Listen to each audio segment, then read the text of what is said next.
99% student ये बात नहीं जानते कि न्यूमेरिकल के क्वेश्चन में ही उसका पूरा जवाब होता है, चाहे उसका गिवन हो, रिक्वायर हो, चाहे उसका फॉर्मूला ही क्यों ना हो, सब कुछ आपको क्वेश्चन के अंदर ही मिलता है। जैसे कि आज का न्यूमेरिकल है हमारे पास, a bus is moving on a road with 15 metre per second and it acceleration at 5 metre per second square, find the final velocity of the bus after 6 second. देखिए सबसे पहली चीज़ ये है कि ये वेलोसिटी का यूनिट होता है मीटर पर सेकेंड। अगर इसे मीटर सेकेंड इनवर्स 1 भी कह सकते हैं। कैसे पता चलेगा कि ये इनिशियल वेलोसिटी या फाइनल? अगर हमारे पास आईएनजी फॉर्म ऑफ वर्ब आ जाए तो ये बात हमें समझ में आ जानी चाहिए कि ये जो है इनिशियल वेलोसिटी है। अगर थर्ड फॉर्म ऑफ वर्ब आ जाती है तो वो फाइनल वेलोसिटी में कन्वर्ट हो जाती है। अब आगे की तरफ हमारे पास एक्सेलरेशन है 5 मीटर पर सेकेंड, फिर टाइम दिया गया क्योंकि टाइम का यूनिट होता है सेकेंड, एक्सेलरेशन का यूनिट होता है मीटर पर सेकेंड स्क्वायर और वेलोसिटी का होता है मीटर पर सेकेंड। अब इसको न्यूमेरिकल में से हम किस तरह से पता चलेगा कि कौन सा फॉर्मूला है और क्या हमें इस पर अप्लाई करना है? तो एक छोटा सा लॉजिक है और वर्कशीट है, फॉर्मूला शीट कह सकते हैं इसे। इनिशियल वेलोसिटी, टाइम और एक्सेलरेशन अगर दिए गए हों, अगर सवाल में इनिशियल वेलोसिटी, टाइम और एक्सेलरेशन दिए गए हो, फाइनल वेलोसिटी हमें मालूम करनी है, तो हम ये वाला फॉर्मूला अप्लाई करेंगे कि Vf is equal to VI plus AT, यानी फाइनल वेलोसिटी बराबर होगी इनिशियल वेलोसिटी प्लस एक्सेलरेशन की वैल्यू को मल्टीप्लाई कर देंगे टाइम के साथ। अब न्यूमेरिकल की तरफ आते हैं। सबसे पहले हम बनाएंगे गिवन। जैसे कि न्यूमेरिकल के अंदर ही हमारे पास इनिशियल वेलोसिटी की वैल्यू दी गई थी 15 मीटर पर सेकेंड स्क्वायर। हम लिखेंगे इनिशियल वेलोसिटी, फिर इज इक्वल टू VI जो कि इसकी शॉर्ट फॉर्म और सिंबल होता है। जो वैल्यू हमारे पास क्वेश्चन में गिवन है हम वो वाली वैल्यू यहाँ लिख देते हैं। एक्सेलरेशन इज इक्वल टू ए इसका सिंबल और शॉर्ट फॉर्म होती है। इज इक्वल टू करने के बाद दोबारा हम लिखेंगे 5 मीटर पर सेकेंड स्क्वायर, ये वैल्यू भी हमारे पास क्वेश्चन में। इसके बाद टाइम, टाइम की शॉर्ट फॉर्म स्मॉल टी होता है। इज इक्वल टू क्वेश्चन में 6 सेकेंड था तो यहाँ पे हमने 6 सेकेंड लिख दिया। अब बात आती है रिक्वायर की। रिक्वायर में सिंपल से लॉजिक है, अगर किसी भी क्वेश्चन में व्हाट आ जाए, डिटरमाइन आ जाए या हाउ मच आ जाए या कैलकुलेट आ जाए तो वो चीज़ हमारी रिक्वायर होती है। जैसे क्वेश्चन में हमने देखा था फाइंड फाइनल वेलोसिटी, तो फाइनल वेलोसिटी लिखा हमने। उसके बाद VF, जो चीज़ मालूम नहीं उसकी जगह हम लिखते हैं क्वेश्चन मार्क। उसके बाद नेक्स्ट हेडिंग हम डालेंगे सॉल्यूशन और लास्ट हेडिंग होगी फॉर्मूला। तो VF is equal to VI plus AT। VI की वैल्यू 15, फॉर्मूले का प्लस एक्सेलरेशन 5 के इक्वल थी, दोनों के बीच में कोई साइन है तो मल्टीप्लाई लगाएंगे। 5 6 30, 15 प्लस 30 इज इक्वल टू 45। तो वेलोसिटी का हमारे पास यूनिट होता है मीटर पर सेकेंड। चाहे वो वेलोसिटी इनिशियल हो, चाहे फाइनल हो, चाहे कोई भी वेलोसिटी हो, तो उसकी जगह हमारे पास यूनिट जो लगता है वो होता है मीटर पर सेकेंड। उम्मीद है आपको ये न्यूमेरिकल समझ में आया। सेकेंड न्यूमेरिकल स्टार्ट करते हैं। A bus start from rest and travel along a straight path, its velocity became 15 metre per second in 5 seconds. Calculate the acceleration of the bus. तो सबसे पहली चीज़ है यहाँ पर हमारे पास जो फॉर्म ऑफ वर्ब है आईएनजी फॉर्म ऑफ वर्ब नहीं है, तो ये वेलोसिटी जो है हमारे पास फाइनल वेलोसिटी होगी। और दूसरी चीज़ यहाँ हमारे पास गिवन है सेकंड में, तो ये हमारे पास है टाइम। क्लियर? आज की वीडियो में जो हमारे पास न्यूमेरिकल उसके अंदर 2 गिवन है हमारे पास, एक फाइनल वेलोसिटी गिवन है और एक टाइम। और रिक्वायर में क्या आ रहा है? एक्सेलरेशन। अगर इस तरह के केस में जब भी हमारे पास न्यूमेरिकल आ जाए तो 2 चीज़ें अगर हमारे पास गिवन है, फाइनल वेलोसिटी और टाइम, एक्सेलरेशन जो हमारे पास रिक्वायर में आती है, तो इसमें हम इनिशियल वेलोसिटी को हमेशा 0 लेंगे। यानी कि अगर कोई चीज़ हमारे पास मौजूद नहीं होती, अगर हम नॉर्मल लैंग्वेज में कहें तो नहीं है, एक भी नहीं है। अगर मैथमेटिक्स के अंदर कोई बात की जाती है जहाँ पर किसी चीज़ की मौजूदगी जाहिर नहीं होती तो वो हमारे पास 0 होती है। ओके, तो न्यूमेरिकल की जानिब वापस आ जाते हैं। सबसे पहले क्वेश्चंस को एक बार दोबारा मैं रिपीट कर रहा हूँ। आप बस स्टार्ट हुई फ्रॉम रेस्ट, जहाँ खड़ी हुई थी वहाँ से स्टार्ट हुई, and travel along a path, एक पाथ पे वो ट्रेवल कर रही है, स्ट्रेट पाथ है जिसकी वेलोसिटी जो है वो 15 मीटर पर सेकेंड, जब वो रुकी इन 5 सेकेंड में। जैसे लास्ट वीडियो में हमने कहा था कि कैलकुलेट वर्ड यूज़ हो, फाइंड वर्ड यूज़ हो, या व्हाट वर्ड यूज़ हो, या हाउ मच यूज़ हो, तो उसके साथ वो हमारा रिक्वायर्ड शो होता है। जैसे अब एक कैलकुलेट द एक्सेलरेशन, यानी कि ये हमारी चीज़ रिक्वायर में आएगी, तो एक्सेलरेशन हमारा रिक्वायर होगा। तो सबसे पहले गिवन लिखते हैं। गिवन में हमारे पास पहली चीज़ है इनिशियल वेलोसिटी, जो कि 0 होगी, क्योंकि हमारे पास गिवन इसलिए लिखा जाता है, दो तरह के गिवन होते हैं हमारे पास, एक वो जो ज़ाहिरी गिवन हो और दूसरा जो छुपा हुआ गिवन हो। यहाँ पर हमारे पास फाइनल वेलोसिटी गिवन थी, ऑटोमेटिकली इनिशियल वेलोसिटी 0। अब तीसरी चीज़ यहाँ पर हमारे पास गिवन थी टाइम। शॉर्ट फॉर्म हमें पता है इनकी VI होती है, VF होता है और स्मॉल t, और यूनिट है metre per second and just second for time. Okay, require की बात करते हैं तो रिक्वायर हमें क्वेश्चन से ये बता रहा है कि एक्सेलरेशन हमारा रिक्वायर होगा। जो भी चीज़ रिक्वायर में होती है उसके आगे हम क्या लगा देते हैं, क्वेश्चन मार्क। देखिए दोस्तों, सारी चीज़ें जो भी हमारे पास गिवन रिक्वायर फॉर्मूला, ये सारी चीज़ें हमारी मौजूद है क्वेश्चन के अंदर। अब सॉल्यूशन की हेडिंग के बाद फॉर्मूले की हेडिंग डाल दी हम लोगों ने। ओके, फॉर्मूला क्या है, A = VF - VI upon T। हालांकि ये फॉर्मूला वही है, लेकिन इसे एडजस्ट किया गया है। एडजस्टिंग के लिए हम एक अलग वीडियो बनाएंगे जिसमें हम करेंगे, लेकिन अभी एग्जाम्स के लिए हमें जस्ट न्यूमेरिकल के ऊपर फोकस करना है। तो A बराबर है final velocity minus initial velocity upon time. जब भी फाइनल वेलोसिटी में से इनिशियल वेलोसिटी माइनस होती है तो इसको डेल्टा V से भी डिनोट किया जाता है, और ये होता है कि चेंज इन वेलोसिटी। तो 15 हमारे पास VF थी -0। अब ये जो माइनस है, ये फॉर्मूले में वो 15 के साथ नहीं है। ओके, जब अगर किसी भी वैल्यू जो है साइन उनके लेफ्ट में होता है तो उसका होता है सही, 0 के साथ माइनस है तो माइनस कर दिया, तो 15 में से कुछ भी नहीं निकालेंगे तो वही रहेगा 15।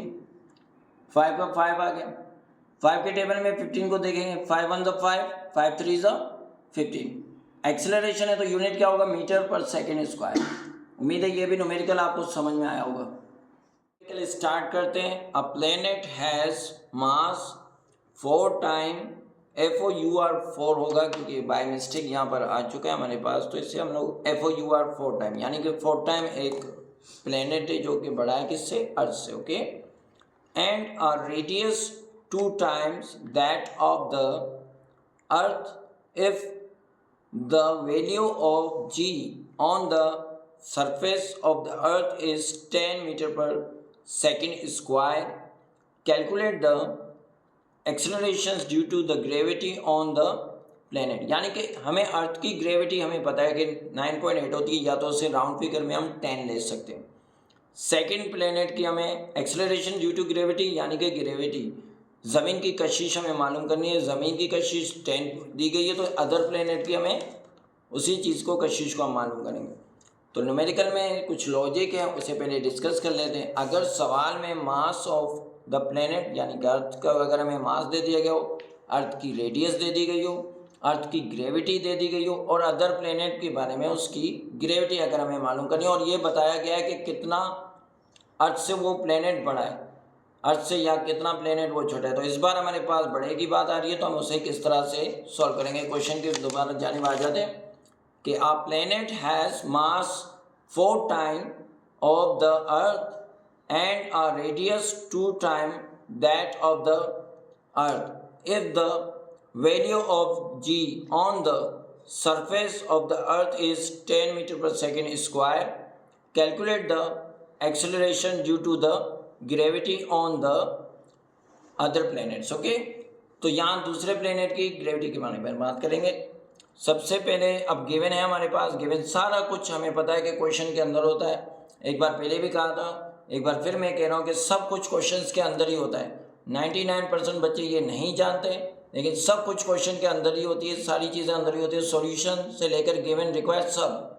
और 99% मेरे ख्याल से बच्चे ये भी समझते हैं कि ये न्यूमेरिकल जो है बहुत मुश्किल है, लेकिन ये सबसे ईजीएस्ट न्यूमेरिकल है। ओके, तो पहली चीज़ की बात आती है मास of the planet, small m से डिनोट करेंगे। 4 टाइम है। अब अर्थ की बात आ रही है तो ME, मास ऑफ अर्थ। दूसरी बात आ रही है रेडियस ऑफ द प्लेनेट। दूसरी हमारे पास रेडियस की स्मॉल r होता है, लेकिन हम अर्थ के लिए इसे RE से करेंगे। 4 इसलिए कि 4 टाइम था या 2 टाइम था, तो इसलिए 2 से मल्टीप्लीकेशन की इंडिकेशन दे दी गई। Okay, acceleration due to gravity on the surface of the earth, तो G सिंपल सा G लिखेंगे और 10 मीटर पर सेकेंड स्क्वायर। ये याद रखिएगा, एक ग्राउंड फिगर वैल्यू है basic 9.8 metre per second square होती है। अब बात करते हैं रिक्वायर की। रिक्वायर में हमारे पास क्या आ रहा है, acceleration due to the gravity on the planet. अब ये दूसरे प्लेनेट की अगर हम बात करते हैं तो उसकी ग्रेविटी मालूम करनी है। अब दोनों की ग्रेविटी में सिर्फ एक डिफरेंट आएगा कि यहाँ पर एक कॉम्प्लीमेंट लग जाएगा, खड़ा भी कह सकते हैं, ये तो कॉम्प्लीमेंट। ओके, सॉल्यूशन की हेडिंग डाली, फॉर्मूला है हमारे पास G is equal to gravitational force mass upon R square. Calculation की बात करते हैं तो वैल्यूज को पुट करते हैं हम, G 4 time of earth 2 time of radius square का स्क्वायर। क्लियर, दोनों वैल्यूज को जब 2 2 4 आर ई स्क्वायर, जैसे हम यहाँ पर स्क्वायर अप्लाई करेंगे 2 के ऊपर स्क्वायर करेंगे तो 2 2 4 हो जाएगा, आर ई के ऊपर स्क्वायर तो ऑब्वियसली आर ई स्क्वायर हो जाएगा।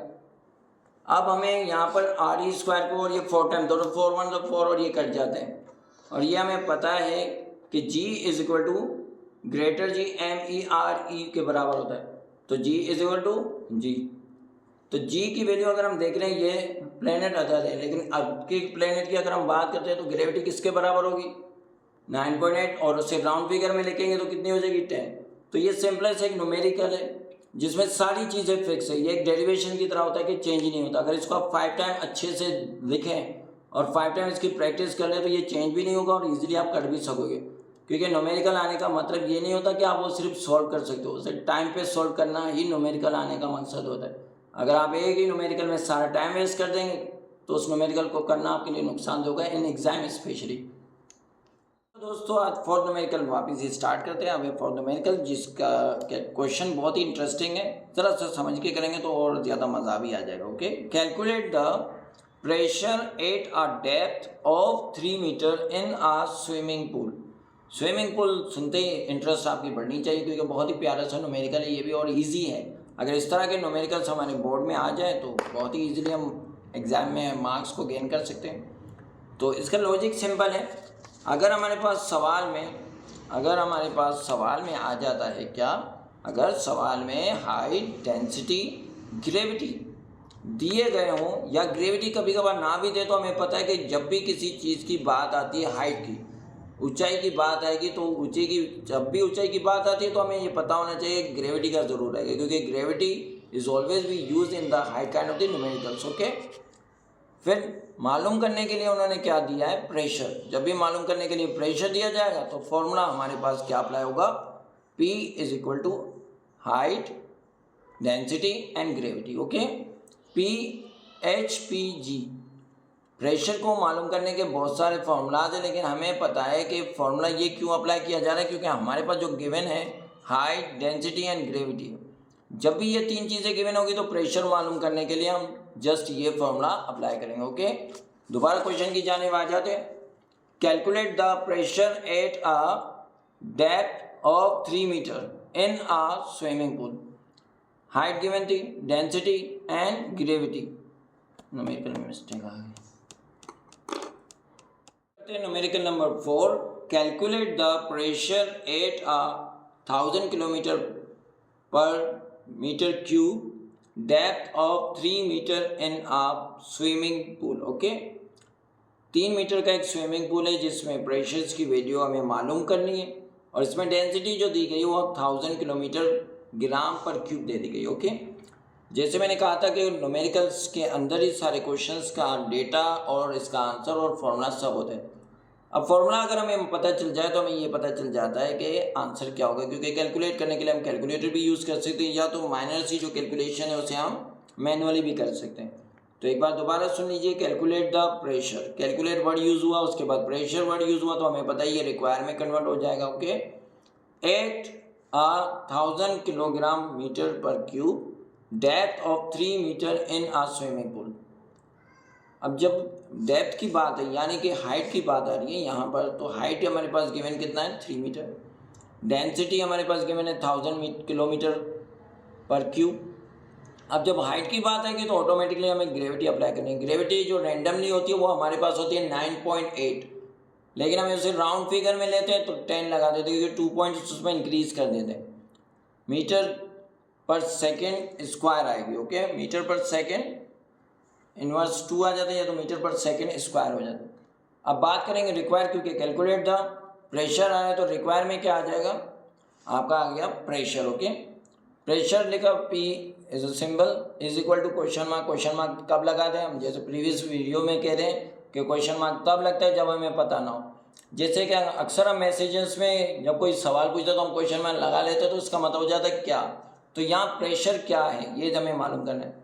सॉल्यूशन की हेडिंग डाल दी, देन फॉर्मूला था हमारे पास P is equal to HPG, 3 multiply by 10,000 multiply by 10। जब इन तीनों को हम मल्टीप्लाई करते हैं तो हमारे पास आ जाता है 30,000।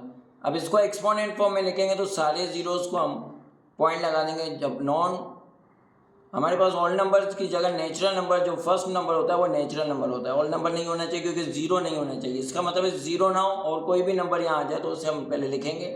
1 डिजिट नंबर की अगर हम बात करते हैं 1 2 3 4 5 6 7 8 9 10 तो 2 डिजिट हो जाएगा। तो 9 तक जब नंबर पे हम आ जाते हैं तो यहाँ अप्लाई करने के बाद उस पर जीरो लगाएंगे, बाकी नंबर्स को हम पावर कर देंगे 1 2 3 4। तो 10 की पावर क्या हो गई 4। पास्कल इसका यूनिट होता है। ओके, फॉर्मूला शीट शायद हमने अब लास्ट में मैं आपको दिखा देता हूँ, स्टार्टिंग में आप नहीं देख पाए क्योंकि दिखाया नहीं मैंने, तो आप देख दे दोबारा।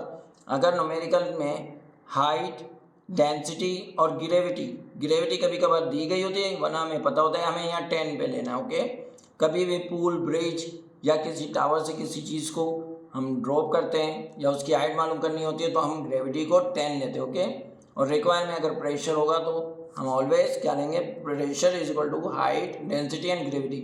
प्रेशर मालूम करने के बहुत सारे फॉर्मूलाज हैं, लेकिन जिस तरह से हमारे पास जो चीज़ें मौजूद होंगी हम वही फॉर्मूला अप्लाई करेंगे। अगर हमारे पास हाइट, डेंसिटी मौजूद है तो ग्रेविटी ऑटोमेटिकली हम लेंगे, क्योंकि कुछ गिवन हमारे पास ज़ाहिरी होते हैं और कुछ चीज़ें छुपे हुए होते हैं। जब भी हाइट की बात आएगी ग्रेविटी लेनी है, तो pressure is equal to height, automatically density given है तो ग्रेविटी हम लेंगे, और ग्रेविटी आपको लेनी होनी है राउंड फिगर में 10। क्लियर? तो उम्मीद है आपको ये न्यूमेरिकल भी समझ में आया। अगला न्यूमेरिकल हम करते हैं। आ 60 kg object is moving eight a velocity of 5 meter per second. What is its momentum? Momentum मालूम करना है। दो चीज़ें हमारे पास गिवन है, एक मास गिवन है, दूसरी हमारे पास वेलोसिटी गिवन है। ऑब्वियसली आप समझ गए होंगे कि ये किस तरह का न्यूमेरिकल है। लॉजिक शीट पे आ जाते हैं पहले हम। लॉजिक शीट पे क्या है हमारे पास, मास ऑफ द ऑब्जेक्ट। अगर हमारे पास mass of the object given हो और वेलोसिटी ऑफ द ऑब्जेक्ट दिए गए हो, मोमेंटम मालूम करना हो तो हमारे पास क्या फॉर्मूला अप्लाई होगा, momentum is equal to mass multiply by velocity. Okay, जब भी कोई साइन नहीं होती तो इसका मतलब होता है ये दोनों आपस में मल्टीप्लाई होंगे। दोबारा क्वेश्चन की तरफ आते हैं। आज 60 kg ऑब्जेक्ट, किलोग्राम का ऑब्जेक्ट है, is moving at a velocity of 5 metre per second. What is its momentum? Given की तरफ आते हैं। जो चीज़ें गिवन है, हमारे पास दो गिवन चीज़ें हैं। गिवन में मास of the object, short form हमें पता है स्मॉल m होता है, 60 kg है। वेलोसिटी ऑफ द ऑब्जेक्ट है जिसकी शॉर्ट फॉर्म v लिखेंगे। यहाँ कोई इनिशियल और कोई फाइनल का कोई जिक्र नहीं होता, इसलिए हम जस्ट v इसे लिखेंगे 5 मीटर पर सेकेंड। ओके, अब बात करते हैं रिक्वायर की। जैसे हमें पता है कोई भी चीज़ कैलकुलेट आ जाए, वॉट आ जाए या डिटरमाइन आ जाए तो उसको हम रिक्वायर में लिखते हैं। यहाँ क्या आ रहा है, व्हाट इज इट्स मोमेंटम। तो जब मोमेंटम की बात आएगी तो मोमेंटम में हम क्या करेंगे, रिक्वायर में आ चुका है हमारा, तो रिक्वायर लिखा, momentum is equal to short form p की तरह ही होता है, और इज इक्वल टू जो चीज़ मालूम करनी होती है उस पर हम क्या लगा देते हैं, क्वेश्चन मार्क। ओके, सॉल्यूशन की हेडिंग आ जाएगी, फिर फॉर्मूला। आप सॉल्यूशन की हेडिंग को थोड़ा डार्क लिखा करें। ओके, यहाँ अगर लाइट लिखी हो तो आप और मजीद डार्क लिखे, कट मार्कर से ही लिखा करें इसे भी। अब फॉर्मूले की बात करते तो हमने अभी डिस्कस किया कि फॉर्मूला लगेगा P is equal to mv। तो सिंपली हमें 60 को 5 से मल्टीप्लाई कर देंगे, 65 सा 300 आ जाएगा। सिंपल कैलकुलेटर यूज़ करें, टेबल यूज़ करें, 6 5 सा 30 होता है और ये एक ज़ीरो इसके साथ कर देंगे तो kilogram meter per second. kg का आपका पता है मास की यूनिट आ गया और प्लस वेलोसिटी के यूनिट, तो यहाँ हमारा न्यूमेरिकल होता है फिनिश। न्यूमेरिकल कहते हैं gardener is driving a lawn mower with a force of 80 newton 80 newton हमारे पास फोर्स दी गई है। न्यूटन जो है इनका यूनिट होता है, वैसे तो साइंटिस्ट का भी नाम है लेकिन उसने अपने नाम पे एक यूनिट रखा था न्यूटन, जो कि कुव्वत यानी कि फोर्स को कैलकुलेट करने में हेल्प करता है। Okay, that make an angle of 40 degree with the ground. Numerical को समझने के लिए हम एक लॉजिक शीट की तरफ दोबारा आ जाते हैं। अक्सर हम न्यूमेरिकल की लॉजिक शीट बनाते हैं, तो इसकी भी बनाई हुई है, तो वो देखते हैं। फोर्स हमें पता है, अगर न्यूमेरिकल के अंदर, अगर सवाल के अंदर फोर्स दिया गया और एंगल दिया गया, फोर्स की हमने यहाँ पर शॉर्ट फॉर्म सिंबल भी लिखा है, एंगल की जो शॉर्ट फॉर्म होती है वो उसे थीटा भी पढ़ा जाता है और थीटा भी कुछ लोग पढ़ते हैं। दो प्रोनाउंसिएशन है, as we know that British and American दो प्रोनाउंसिएशन होते हैं, मे भी इनमें डिवाइड किया गया हो। अब बात आती है हॉरिजॉन्टल कंपोनेंट Fx और वर्टिकल कंपोनेंट Fy रिक्वायर होगा। ओके, तो ये जब भी दो चीज़ें गिवन हो और दो चीज़ें ये रिक्वायर होती है, तो हमारे पास जो फॉर्मूला अप्लाई होगा वो हम क्या अप्लाई करेंगे, यहाँ पर दो तरह के फॉर्मूला अप्लाई होंगे, तो इसलिए हम उन्हें फॉर्मूला सेक्शन में ही देखेंगे। ओके, आगे बढ़ते हैं, दोबारा सवाल की तरफ आ जाते हैं। A gardener is driving a lawn mower with a force of 80 Newton that make an angle of 40 degree with the ground। Okay, given की तरफ आ जाते हैं। गिवन में फोर्स कैपिटल F से डिनोट किया जाएगा 80 newton, angle is equal to theta is equal to 40 degree. ये हमारे पास गिवन में हर न्यूमेरिकल का क्वेश्चन हमें पूरा डेटा सॉल्यूशन सब देता है। तो कंटिन्यू करते हुए रिक्वायर की तरफ अब आएंगे हम। रिक्वायर में दो चीज़ें दे दी गई हैं, यहाँ आपको कहीं भी शो नहीं किया गया कि किस तरह की चीज़ रिक्वायर है। अब आपको देखिए यहाँ पर थोड़ा सा लॉजिकली माइंड को सेट करना पड़ेगा कि आपको यहाँ मालूम क्या करना है।